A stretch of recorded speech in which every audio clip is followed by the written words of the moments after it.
নমস্কাৰ, আৰম্ভ কৰিছো বিয়লি খবৰ। আৰু ইতিমধ্যে আমি জনাই আহিছো যে আদালতত আজি দাখিল কৰা হৈছে ৩৫০০ পৃষ্ঠাজোৰা জুবিন গাৰ্গৰ হত্যাৰ চাৰ্জশ্বীট, য'ত বহুতো চাঞ্চল্যকৰ তথ্য ইতিমধ্যে লিপিবদ্ধ হৈছে। ৩০০ৰ অধিক লোকৰ সাক্ষ্য তথা ভাষ্য লিপিবদ্ধ হৈছে এই চাৰ্জশ্বীটত।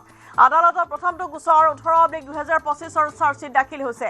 CJM আদালতৰ সন্মুখতো আজি জুবিন গাৰ্গৰ অনুৰাগীৰ ভিৰ হোৱা পৰিলক্ষিত হৈছে। আৰু ইতিমধ্যে SDGP মুন্না প্ৰসাদ গুপ্তাই এখন সংবাদমেলৰ জৰিয়তে সকলোবোৰ তথ্য কি ধাৰা ইতিমধ্যে ৰুজু হৈছে অভিযুক্তসকলৰ বিৰুদ্ধে সেই তথ্য ইতিমধ্যে তেওঁ উল্লেখ কৰিছে, য'ত প্ৰথমটো গোচৰ ১৮/২০২৫ৰ চাৰ্জশ্বীট দাখিলৰ কথা তেওঁ উল্লেখ কৰিছে। আৰু যদিওবা এই ২৫০০ পৃষ্ঠাজোৰাৰ চাৰ্জশ্বীট দাখিল কৰা হৈছে, কিন্তু বিভিন্ন যিবোৰ তথ্য সন্নিৱিষ্ট কৰা হৈছে, য'ত বিভিন্ন যি বিত্তীয় লেনদেন বা খেলিমেলি যেনেধৰণৰ অভিযোগবোৰ পাইছিল বা যিবোৰ আচলতে তেওঁলোকে তথ্য পাইছিল, সেইবোৰ প্ৰায় ১২,০০০ পৃষ্ঠাৰ হ'ব বুলি তেওঁ ইতিমধ্যেই সংবাদ মাধ্যমৰ জৰিয়তে সদৰি কৰিছে। আৰু ইতিমধ্যে ১০৩ ধাৰাৰ অধীনত ইতিমধ্যে গোচৰ ৰুজু হৈছে অমৃতপ্ৰভা মহন্ত, শেখৰজ্যোতি গোস্বামী আৰু সিদ্ধাৰ্থ শৰ্মা আৰু শেখৰজ্যোতি গোস্বামীৰ বিৰুদ্ধে। সমান্তৰালভাৱে দেখিবলৈ পোৱা গ'ল যে এই সমগ্ৰ বিষয়টোত যিগৰাকী জুবিন গাৰ্গৰ সম্বন্ধীয় ভাতৃ আছিল সন্দীপন গাৰ্গ, তেওঁৰ বিৰুদ্ধে ১০৫ নং ধাৰা BNSৰ ১০৫ ধাৰা ৰুজু হৈছে। গতিকে এনেধৰণে তথ্য তেওঁ সংবাদ মাধ্যমৰ আগত সদৰি কৰিছে। তদন্ত প্ৰক্ৰিয়া সমাপ্ত হোৱাৰ পিছতে বৰ্তমান আদালতৰ মজিয়া পাইছেগৈ সমগ্ৰ বিষয়। আৰু এতিয়া আদালতৰ ওপৰত বা ন্যায় ব্যৱস্থাৰ ওপৰত আস্থা ৰাখিব লাগিব সকলোৱে, যিটো ১২ ডিচেম্বৰ আজিৰ দিনটোতেই এই কথা ঘোষণা কৰা হৈছিল যে আজিৰ দিনটোতেই চাৰ্জশ্বীট দাখিল কৰা হ'ব। আৰু এইখিনি সময়ত আমি আগবঢ়াব বিচাৰিছোঁ জ্যেষ্ঠ অধিবক্তা বিজন মহাজনৰ ভাষ্য। মাননীয় মুখ্যমন্ত্ৰী যি অসমৰ গৃহমন্ত্ৰী, তেখেতৰ এখতিয়াৰৰ ভিতৰত থকা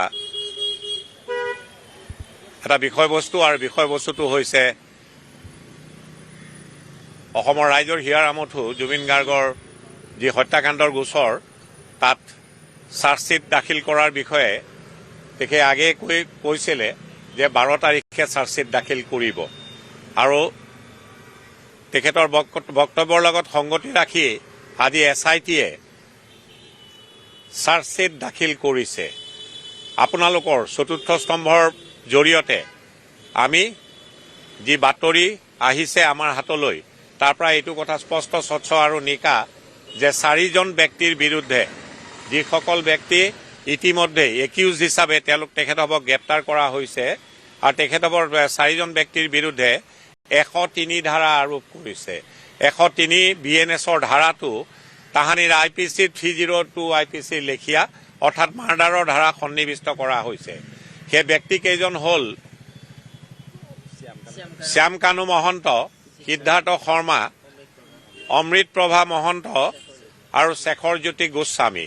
এই ৪জন ব্যক্তিৰ বিৰুদ্ধে চতুৰ্থ স্তম্ভৰ জৰিয়তে আমি যি খবৰ পাইছোঁ যে তেখেতসকলৰ বিৰুদ্ধে 103 এই চাৰ্জশ্বীটখনত আৰোপ লগাইছে। 103 BNS নিশ্চিতভাৱে মাৰ্ডাৰৰ সংলগ্ন ধাৰা, অৰ্থাৎ মাৰ্ডাৰ কৰিলে যি ধাৰা সন্নিৱিষ্ট হ'ব লাগে সেই ধাৰাটো সন্নিৱিষ্ট কৰিছে। আৰু তাৰ ট্ৰায়েলৰ অন্তত যদি দোষী সাব্যস্ত হয়, মৃত্যুদণ্ডৰে তেনে ব্যক্তি দণ্ডিত হ'ব পাৰে বা যাৱজ্জীৱন কাৰাদণ্ডেৰে দণ্ডিত হ'ব পাৰে, লগতে ফাইনৰ বিধানো আছে। এজন পুলিচ বিষয়াকো গ্ৰেপ্তাৰ কৰা হৈছিলে। তেখেতৰ বিৰুদ্ধে যি ধাৰা আৰোপ কৰিছে সেই ধাৰাটো হৈছে Section 105 of the BNS, culpable homicide not amounting to murder. এই ধাৰাটোতো যদি ট্ৰায়েলৰ অন্তত দোষী সাব্যস্ত হয়, তাতো যাৱজ্জীৱন কাৰাদণ্ডৰ বিধান আছে। আৰু দুজন PSক গ্ৰেপ্তাৰ কৰা হৈছিলে। এই PSO দুজনৰ বিৰুদ্ধে 316 BNS, এই ধাৰাটো Section 316 BNS এই ধাৰা আৰোপ কৰা হৈছে। আৰু এই ধাৰাটো যাৱজ্জীৱন কাৰাদণ্ডৰ বিধান আছে ট্ৰায়েলৰ অন্তত যদি দোষী সাব্যস্ত হয়। BNSSত 346 বোলা এটা ধাৰা লিপিবদ্ধ আকাৰত আছে। Intention of the legislature was clear যে 346ত লিপিবদ্ধ আকাৰত এই ধাৰাটোত কোৱা হৈছে যে গুৰুত্বপূৰ্ণ গোচৰ, এনেধৰণৰ গোচৰবিলাকৰ যি দৈনন্দিন ট্ৰায়েল প্ৰক্ৰিয়া, সেইটো দৈনন্দিন ভিত্তিত হ'ব লাগে। আৰু এনে গোচৰত সাধাৰণতে এডজনমেণ্ট বিচাৰিলে, ডিফেন্সেই হওক বা প্ৰচিকিউশ্যনেই হওক, এডজনমেণ্ট সাধাৰণতে দিয়াটো কাম্য নহয় বুলি এই ধাৰাটোত সন্নিৱিষ্ট হৈ আছে। যিহেতু জুবিন গাৰ্গ অসমৰ ৰাইজৰ হিয়াৰ আমঠু, ভাৰতবৰ্ষৰ ৰাইজৰ হিয়াৰ আমঠু, আনকি তেখেত বিশ্বৰ দৰবাৰতো প্ৰতিষ্ঠিত হ'বলৈ সংগীতৰ জৰিয়তে সক্ষম হৈছিলে আজি চাৰ্জশ্বিট দাখিল কৰিলে আৰু আৰক্ষীৰ আওতাৰ পৰা নিশ্চিতভাৱে আজিৰ তাৰিখৰ পৰা বিচাৰৰ প্ৰক্ৰিয়া আদালতমুখী হ'ল আৰু আদালতে নিশ্চিতভাৱে অসমৰ ৰাইজে যি জাষ্টিছ ফৰ জুবিন কৈ আহিছে নিশ্চিতভাৱে আইনে আদালতে তাক আইনৰ সুব্যৱহাৰৰ জৰিয়তে তাক দিবলৈ সক্ষম হ'ব বুলি আমি সকলো অসমৰ জনসাধাৰণ আশাবাদী আৰু ইতিমধ্যে সেয়া বিজ্ঞান মহাজনৰ মন্তব্য আমি শুনাইছোঁ য'ত তেওঁ ইতিমধ্যে উল্লেখ কৰিছে যে কি ধাৰা সন্নিৱিষ্ট হ'ব পাৰে BNSৰ 103 ধাৰা সন্নিৱিষ্ট হোৱাৰ কথা তেওঁ উল্লেখ কৰিছে অমৃত প্ৰভা মহন্ত শেখৰজ্যোতি গোস্বামী সিদ্ধাৰ্থ শৰ্মা আৰু শ্যামকানু মহন্তৰ বিৰুদ্ধে আৰু সমান্তৰালভাৱে আজি দিনটোত সৰ্বমুঠ 12,200 পৃষ্ঠাৰ চাৰ্জশ্বিট দাখিল কৰা হৈছে আৰু 2,240 পৃষ্ঠাৰ চাৰ্জশ্বিট কিন্তু যিবোৰ অভিযোগনামা আছিল সৰ্বমুঠ অভিযোগনামাত আছে 12,200 পৃষ্ঠা আৰু এইখিনি মুহূৰ্তত আমাৰ জ্যেষ্ঠ সাংবাদিক দীপাংকৰ সংযুক্ত হৈছে দীপাংকৰ ইতিমধ্যে মুন্না প্ৰসাদ গুপ্তাই সেই কথা উল্লেখ কৰিছে কি ধাৰা সন্নিৱিষ্ট কৰা হৈছে পুনৰ পৰা অধিক জানিব বিচাৰিছোঁ আমি ঠিক 11 বজাৰ লগে লগেই ৰশ্মিতা SITৰ গোটেই দল আহি CGM আদালতত হাজিৰ হৈছিল তেওঁলোকে উপস্থিত হৈ প্ৰায় 11:30 বজাৰ লগে লগে আনুষ্ঠানিকভাৱেই চাৰ্জশ্বিট আদালতত দাখিল কৰিছিল তাৰ পিছত যি ধৰণৰ প্ৰক্ৰিয়া থাকে আদালতৰ সেই প্ৰক্ৰিয়াসমূহ বৰ্তমানো চলি আছে আৰু এই মুহূৰ্তত মই CGM আদালতৰ বাহিৰ ভাগতে উপস্থিত আছোঁ আৰু প্ৰভাত সিঙে এবাৰ কোৰ্টৰ বাহিৰৰ পৰিৱেশটো দেখুৱাই দিব আৰু তাৰ লগে লগে ক'ব বিচাৰিছোঁ যে মুন্না প্ৰসাদ গুপ্তা স্পেচিয়েল DGP তেওঁ SITৰ যি চিফ অৰ্থাৎ মুৰব্বী হিচাপে তেওঁ বিগত 84টা দিন ধৰি জুবিন গাৰ্গৰ মৃত্যুৰ গোচৰটোত তেওঁ যিধৰণে তেওঁৰ টীমে এক প্ৰকাৰ তদন্তৰ যিখিনি কাম কাজ তেওঁলোকে কৰিছিল এক প্ৰকাৰ ফলপ্ৰসূ বুলি এইকাৰণেই ক'ব লাগিব কাৰণ সঠিক তথ্য প্ৰমাণ তেওঁলোকৰ আত্মবিশ্বাস তেওঁলোকৰ দৃঢ় বিশ্বাসৰ পৰা এই কথাটোৱে অনুমান কৰিব পাৰি যে তেওঁলোকে সঠিক দিশত গৈ এই তদন্ত প্ৰক্ৰিয়াটো তেওঁলোকে সমাপ্তি ঘটাইছে আৰু আজিৰ দিনটোৰ পৰা আৰক্ষীৰ কাম শেষ আদালতত কাম আৰম্ভ হ'ব আদালতে নিজৰ কাম আগবঢ়াই নিব গতিকে বিভিন্নজনে দাবী উত্থাপন কৰিছে যাতে স্পেচিয়েল কোৰ্টৰ জৰিয়তে জুবিন গাৰ্গৰ কেছটো যাতে অতি সোনকালে বিচাৰ প্ৰক্ৰিয়াটো আৰম্ভ কৰি যাতে ৰায়দান পৰ্যায়ত যাতে সঠিক সোনকালে আহিব পাৰে তাৰ প্ৰতি বিভিন্নজনে দাবী উত্থাপন কৰিছে মুখ্যমন্ত্ৰীগৰাকী যোৱাকালি ৰশ্মিতা কৈছিল যে ফাষ্ট ট্ৰেক আদালতৰ জৰিয়তে যাতে এই জুবিনৰ এই গোচৰৰ প্ৰক্ৰিয়াটো যাতে বিচাৰাধীন যিটো প্ৰক্ৰিয়া সেই প্ৰক্ৰিয়াটো যাতে আগবঢ়াই নিব পাৰে তাৰ প্ৰতি তেওঁ কিছু কথা মন্তব্য প্ৰদান কৰিছিল কিন্তু এই যি মূল 7 অভিযুক্ত এই মুহূৰ্ততো বাক্সাৰ নিকাচি কাৰাগাৰত আছে হাফলং জিলা কাৰাগাৰত আছে তেওঁলোকৰ বিৰুদ্ধে আজি চাৰ্জশ্বিট দাখিল কৰা হ'ল চাৰ্জশ্বিটত গোটেই কথা উল্লেখ কৰা হৈছে কোনকেইগৰাকী অভিযুক্তৰ বিৰুদ্ধে কোনকেইটা BNS সংযুক্ত কৰা হ'ল কাৰ কি ইনভলভমেণ্ট আছিলে আটাইবোৰ তথ্য আজি এই গোটেই যি 12,200 পৃষ্ঠাৰ যিখিনি চাৰ্জশ্বিট দাখিল কৰা হ'ল তাত গোটেইখিনি কথা সন্নিৱিষ্ট কৰা হৈছে গতিকে দুদিন পিছত বিভিন্নজনে যিহেতু এই চাৰ্জশ্বিটখন বিচাৰি আদালতত আবেদন জনাইছে আমিও নিজে আবেদন কৰিছোঁ গতিকে এই চিৰিয়েল নাম্বাৰৰ ভিত্তিত হয়তো আমি সোমবাৰে সেই চাৰ্জশ্বিটৰ যিসমূহ পৃষ্ঠা সেই পৃষ্ঠাসমূহৰ চাৰ্টিফাই কপি আমি লাভ কৰিবলৈ সক্ষম হ'ম তাৰপিছত গম পোৱাত সুবিধা হ'ব কাৰ বিৰুদ্ধে কি ধৰণে তথ্য প্ৰমাণ SITয়ে আদালতত দাখিল কৰিছে এই ধৰণৰ বিষয়বোৰ আহি পৰিব কিন্তু মই ক'ব বিচাৰিছোঁ যে অমৃত প্ৰভা মহন্ত যিগৰাকী জুবিন গাৰ্গৰ সহকণ্ঠশিল্পী আছিল নলবাৰীৰ যুৱতী তেওঁ নৃত্যশিল্পীৰ লগতে তেওঁ সংগীত জগততো তেওঁ এটা সুনাম কঢ়িয়াই আনিবলৈ সক্ষম হৈছিল কিন্তু তেওঁৰ বিৰুদ্ধেও হত্যাৰ BNS সংযুক্ত কৰা হৈছে 103 তেওঁৰ বিৰুদ্ধে লাগিছে আৰু তাতকৈ আচৰিত কথা বাকী 6 অভিযুক্তৰ বিৰুদ্ধে সন্নিৱিষ্ট নোহোৱা এটা গোচৰ তেওঁৰ বিৰুদ্ধে সন্নিৱিষ্ট কৰা হৈছে এটা BNS যিটো কোৱা হৈছে যে তেওঁ তথ্য প্ৰমাণ নষ্ট কৰিছে অৰ্থাৎ চাওক যিগৰাকী অমৃত প্ৰভা মহন্ত খুব হাঁহি হাঁহি তেওঁ যিদৰে তেওঁৰ গাড়ী এই মুহূৰ্তত CIDৰ যিসমূহ বিষয় আছে তেওঁলোক ওলাব CGM কোৰ্টৰ পৰা গতিকে তাৰ প্ৰস্তুতি চলি আছে তাৰ লগে লগে আমি CGM আদালতৰ সন্মুখৰ পৰা খবৰসমূহ দৰ্শকসকলক জনাইছোঁ কিন্তু মই পোনে পোনে সেই কথাটোৱে ক'ব বিচাৰিছোঁ যে এই যি 7 অভিযুক্ত আছিল সেই 7 অভিযুক্তৰ বাহিৰে অমৃত প্ৰভা মহন্ত এটা এনেকুৱা কেৰেক্টাৰ যিটো কেৰেক্টাৰৰ বিৰুদ্ধে তথ্য প্ৰমাণ নষ্ট কৰাৰ BNSটো সংযুক্ত কৰা হৈছে অৰ্থাৎ সন্দীপন গাৰ্গ তেওঁৰ বিৰুদ্ধে মাত্ৰ 105 মাত্ৰ এটাই BNS সংযুক্ত কৰা হৈছে অৰ্থাৎ হত্যাৰ সময়ত তেওঁ দেখি আছিল জুবিন গাৰ্গক বচাবলৈ আগবাঢ়ি যোৱা নাছিল, এই ধৰণৰ অপৰাধত অভিযুক্ত এই মুহূৰ্তত সন্দীপন গাৰ্গ। তাৰ লগতে এটা কথা ওলাইছে, আমি এটা বিশ্বস্ত সূত্ৰৰ পৰা এটা খবৰ লাভ কৰিছোঁ যে সন্দীপন গাৰ্গক হয়তো গোটেই এই গোচৰটোত ৰাজসাক্ষী বনাব পাৰে SITয়ে বা আদালতে। এই ধৰণৰ কথাও সময়ৰ মূৰত আমি নিশ্চয় সেই ধৰণৰ খবৰ আমি দৰ্শকসকলক আনুষ্ঠানিকভাৱে জনাবলৈ সক্ষম হ'ম। কিন্তু সন্দীপন গাৰ্গ একেদৰে শ্যামকানু মহন্ত তেওঁৰ বিৰুদ্ধে 103 ছেকশ্যনটো সন্নিৱিষ্ট কৰিছে BNS, কাৰণ হত্যাত অভিযুক্ত শ্যামকানু মহন্ত, সিদ্ধাৰ্থ শৰ্মা। ঠিক একেদৰে সন্দীপন গাৰ্গক যদি আমি আঁতৰাই ৰাখোঁ তেতিয়াহ'লে আনটো কেৰেক্টাৰ আহি পৰিব শেখৰ জ্যোতি গোস্বামী, তেওঁৰ বিৰুদ্ধে 103 ছেকশ্যনটো লাগিছে, 105, 106 আটাইকেইটা ছেকশ্যন তাত সন্নিৱিষ্ট কৰা হৈছে, যিটো 61 BNS ব্ৰেকেট 2 তাতো সন্নিৱিষ্ট কৰা হৈছে। গতিকে যদি চোৱা যায় তেতিয়াহ'লে নন্দেশ্বৰ বৰা আৰু PSO যি পৰেশ বৈশ্য, এই দুজনৰ বিৰুদ্ধে মাত্ৰ 318 ব্ৰেকেট 2 যিটো কোৱা হয় অৰ্থনৈতিক অপৰাধ, সেই অৰ্থনৈতিক অপৰাধৰ BNSটো তাত সংযুক্ত কৰি সেই দুই অভিযুক্তক অভিযুক্ত সজোৱা হৈছে। এয়া হৈছে 2240 পৃষ্ঠা সৰ্বমুঠ যি চাৰ্জশ্বিটৰ যি সংখ্যা, পুনৰ কৈছোঁ 2240 পৃষ্ঠাৰ চাৰ্জশ্বিট আজি আদালতত দাখিল কৰা হৈছে। আৰু সৰ্বমুঠ যদি আমি এনেক্সৰবোৰ যদি যোগ কৰি চাওঁ তেতিয়াহ'লে সৰ্বমুঠ 12,200 পৃষ্ঠাৰ চাৰ্জশ্বিট আজি আদালতত দাখিল কৰা হৈছে। আৰু সুদীৰ্ঘ 11 বজাৰ পৰা যদি আমি 4 বজা পৰ্যন্ত সময় যদি আমি কাউণ্ট কৰোঁ তেতিয়াহ'লে সুদীৰ্ঘ সময় কিন্তু এই মুহূৰ্তত জাৰ্জে সেই অৰ্থাৎ ন্যায়াধীশে সেইসমূহ চাৰ্জশ্বিটত চহী কৰি আছে, চাৰ্টিফাইড কপি উলিয়াই আছে মেজিষ্ট্ৰেটৰ জৰিয়তে। গতিকে বহুখিনি প্ৰক্ৰিয়া থাকে আৰু এই মুহূৰ্তত আমি CGMৰ বাহিৰত উপস্থিত আছোঁ। এই মুহূৰ্তত প্ৰক্ৰিয়া চলি আছে। এইখিনি মুহূৰ্তত আমি SDSB মুন্না প্ৰসাদ গুপ্তাৰ সংবাদ মাধ্যমক যিটো তেওঁ সম্বোধন কৰিছিল, তেওঁৰ ভাষ্য এইখিনি মুহূৰ্তত আমি আগবঢ়াব বিচাৰিছোঁ। আজি SITয়ে মাননীয় আদালতত চাৰ্জশ্বিট দাখিল কৰে। একিউজ সিদ্ধাৰ্থ শৰ্মা, তেওঁ BNSৰ ধাৰা 3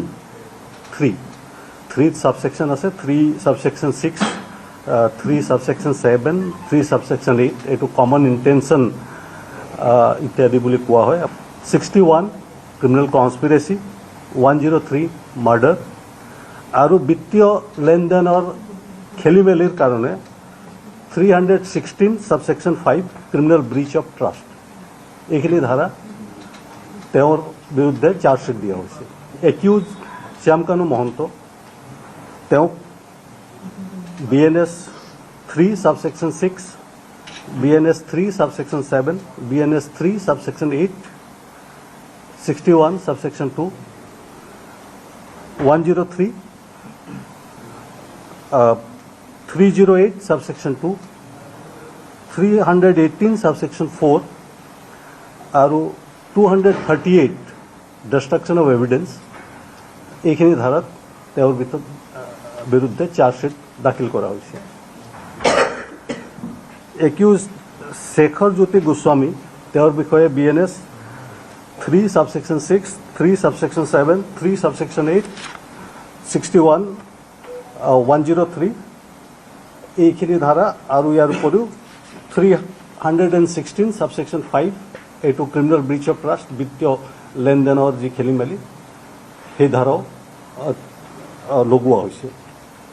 অমৃতপ্ৰভা মহন্ত, তেওঁৰ বিৰুদ্ধে section BNS 3 subsection 6, 3 subsection 7, 3 subsection 8, 61 subsection 2, 103 এইখিনি ধাৰাৰ উপৰিও 238 ডিষ্ট্ৰাকশ্যন অফ এভিডেন্স BNS এই ধাৰা লগোৱা হৈছে। সন্দীপন গাৰ্গ একিউজ, তেওঁৰ বিৰুদ্ধে 105 BNS ধাৰা লগোৱা হৈছে। নন্দেশ্বৰ বৰা, তেওঁৰ বিৰুদ্ধে ধাৰা লগোৱা হৈছে 61, that is criminal conspiracy read with criminal breach of trust, that is 316 subsection 5 বিত্তীয় লেনদেনৰ খেলি মেলিৰ কাৰণে। ঠিক তেনেদৰে পৰেশ বৈশ্য, তেওঁৰ বিৰুদ্ধে ক্ৰিমিনেল কনস্পিৰেচি 61 সাবসেকশন 2 আৰু 316 subsection 5 criminal breach of trust, এওঁলোকৰ বিৰুদ্ধে এই দুজনৰ বিৰুদ্ধে এইখিনি ধাৰা প্ৰযোজ্য কৰা হৈছে। 12,000 মই চাই দিছোঁ হা, তেওঁলোকে পূৰা 12,270 পেজত তেওঁলোকে চাৰ্জশ্বিট দাখিল কৰিছে। তাৰ ভিতৰত তেওঁলোকে ডকুমেণ্ট দিছে প্ৰায় 8,698 পেজৰ দিছে আৰু 375 নম্বৰ তেওঁলোকে হেৰি দিছে এই হেৰি দিছে, বিভিন্ন ডকুমেণ্ট দিছে আৰু 2004খন 92 চনত তেওঁলোকে হেৰি কৰা হৈছে, চাৰ্জশ্বিট দিছে।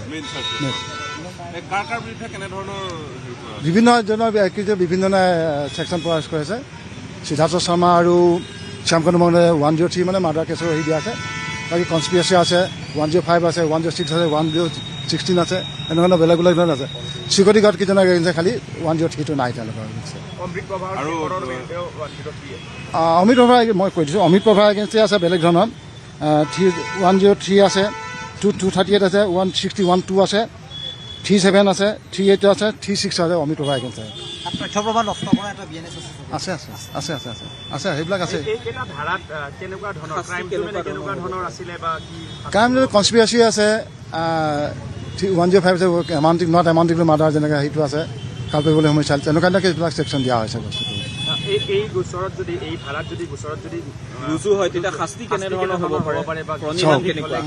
কিছুমান আছে ছেকশ্যন 1 লাইফো আছে, কিছুমান ডেথো আছে।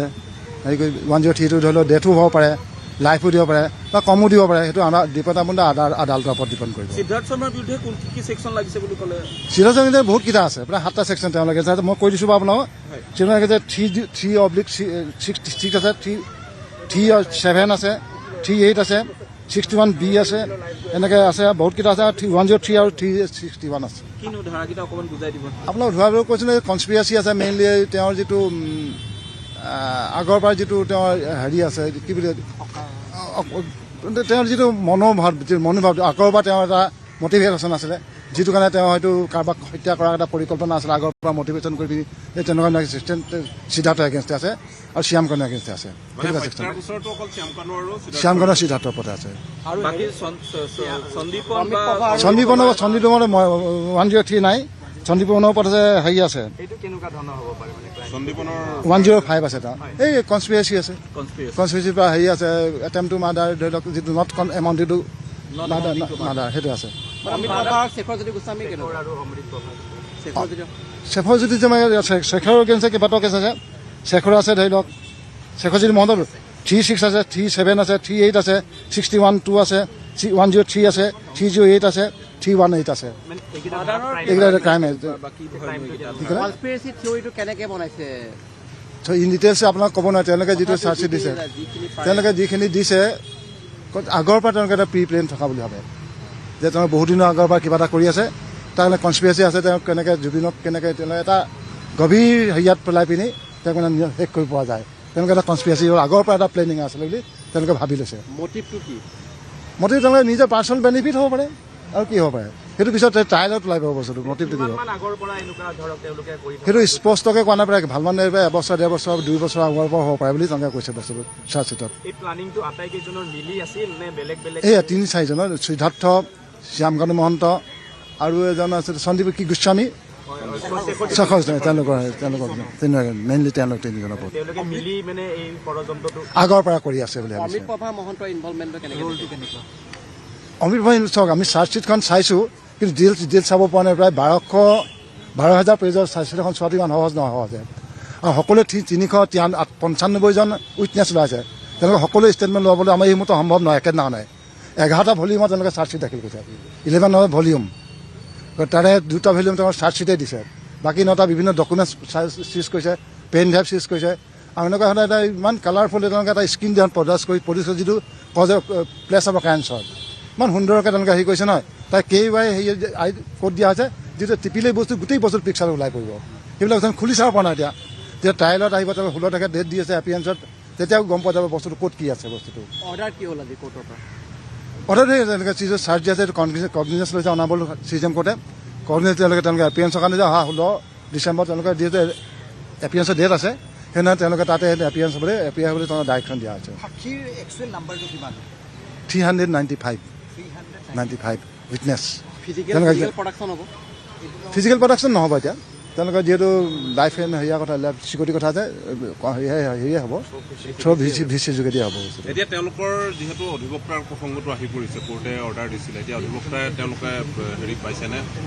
মানে অধিবক্তা মই আগতেও কৈছোঁ, এতিয়ালৈকে তেওঁলোকে বিচৰা নাই, আৰু বিচাৰিছে যদিও আমি নাজানো।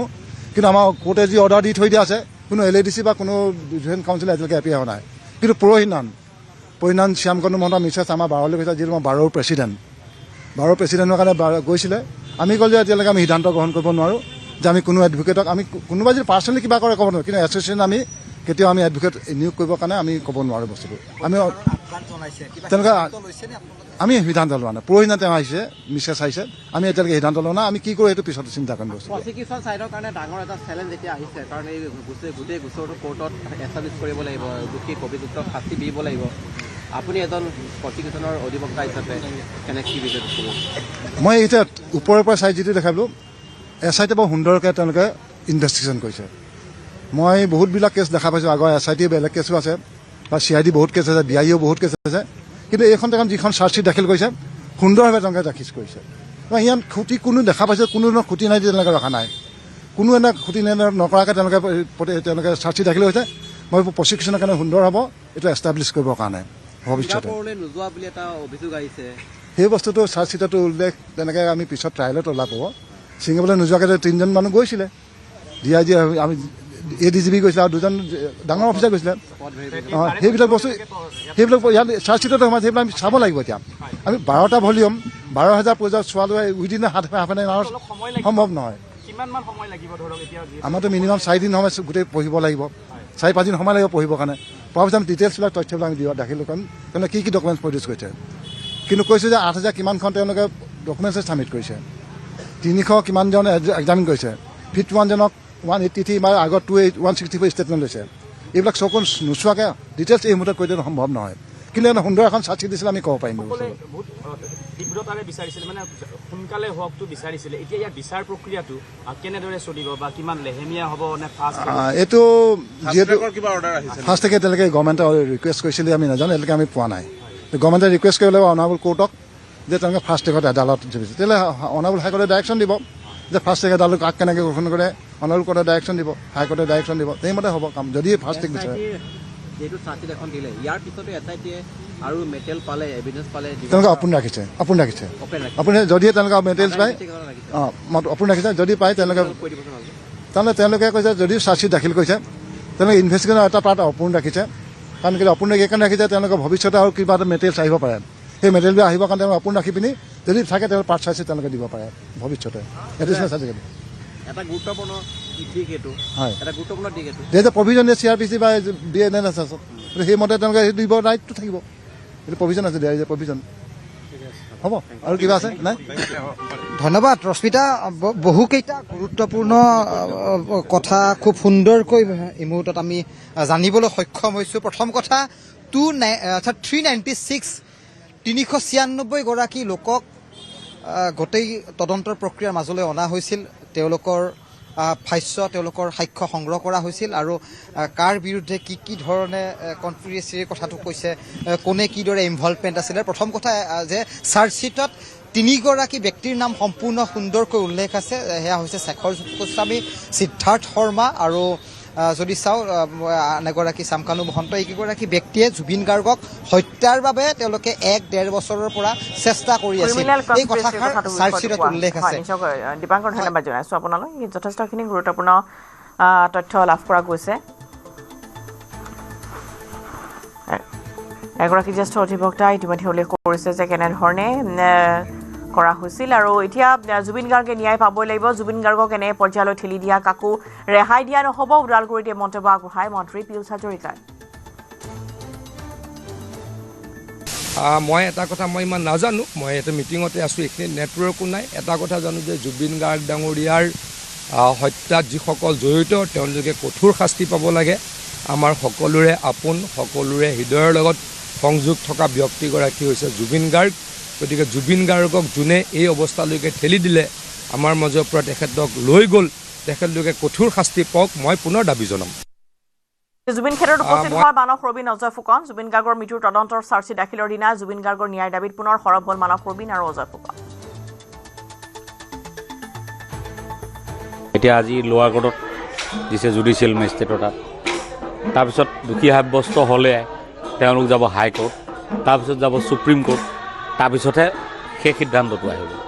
গতিকে এখন দীঘলীয়া যুঁজ আৰু সেইবাবে মই আহ্বান জনাইছোঁ বা অসমবাসীৰো এইটো আশা যে কোৰ্টত যিহেতু আজি গ'ল, গতিকে এতিয়া ফাষ্ট ট্ৰেক কোৰ্টৰ জৰিয়তে বিচাৰ প্ৰক্ৰিয়াটো সম্পন্ন হ'ব লাগে যাতে খুব সোনকালে এটা ৰিজাল্ট আহে প্ৰথম কথা দ্বিতীয় কথা ইয়াত সাক্ষী বহুত মানুহক লোৱা হ'ল গতিকে তেখেতসকলৰ নাম নিশ্চয় তাত উল্লেখ থাকিব চাৰ্জশ্বিটত সাক্ষীসকলক কোৰ্টে মাতিব গতিকে সাক্ষীসকলে যাতে SIT ওচৰলৈ যিদৰে গৈছিলে কোৰ্টলৈ যাওঁতে যাতে কোনো ধৰণৰ অৱহেলা নকৰে যিদিনাই মাতে সেইদিনাই যাতে দৌবন কাটি কৰি উপস্থিত হয় যাতে ন্যায়িক প্ৰক্ৰিয়াটো খুব ত্বৰান্বিত হয় সেইটো দ্বিতীয় কথা তৃতীয় কথা ৰাইজলৈ আহ্বান জনাইছোঁ দীঘলীয়া যিহেতু হ'ব ধৈৰ্য ধৰিব লাগিব আৱেগিক হ'লে নহ'ব উত্তাৱল হ'লে নহ'ব আৰু তাৰ লগতে সমান্তৰালভাৱে কথাটোৰ পৰা আঁতৰিও নাযাব এই দুইটা কথাই আৱেগিকো নহ'ব আঁতৰিও নাযাব এইটোৱে মোৰ আহ্বান আমি আছোঁ মই নিজেও SIT ওচৰলৈ গৈছিলোঁ গতিকে খুব সূক্ষ্মভাৱে পৰ্যবেক্ষণ কৰিছোঁ গোটেই ঘটনা পৰিঘটনাখিনি আৰু মূল কথা এটাই আমাৰ বহুত মানুহৰ সেইটো হ'ল কি আমি যিহেতু বিদেশত হৈছিলে ঘটনাটো আৰু যিসকল লগত গৈছিলে কাকো আমি লগে কৰিবলৈ পোৱা নাই কাৰো লগত কথা পাতিবলৈ পোৱা নাই চব জেলত এতিয়া আমি কথাখিনি যি গম পাইছিলোঁ এয়া ভিডিঅ'কেইটাৰ জৰিয়তে গম পাইছোঁ এতিয়া শেষৰ ভিডিঅ'টো নেদেখালৈকে যি তদন্তই নহওক লাগে বাকী কোনোবা আশ্বস্ত হ'লেও মই আশ্বস্ত হ'ব নোৱাৰিম গোটেই ভিডিঅ'টো লাগিব মই এবাৰ হ'লেও জীৱনকালত দেখা পাব লাগিব যে শেষ মুহূৰ্তত দাদাৰ লগত কি হৈছিল কি ঘটিছিল সেই ভিডিঅ'টো নেদেখালৈকে কিন্তু মই আশ্বস্ত নহওঁ আৰু ইয়াৰ লগতে বিয়লি খবৰৰ পৰা বিদায় লৈছোঁ নমস্কাৰ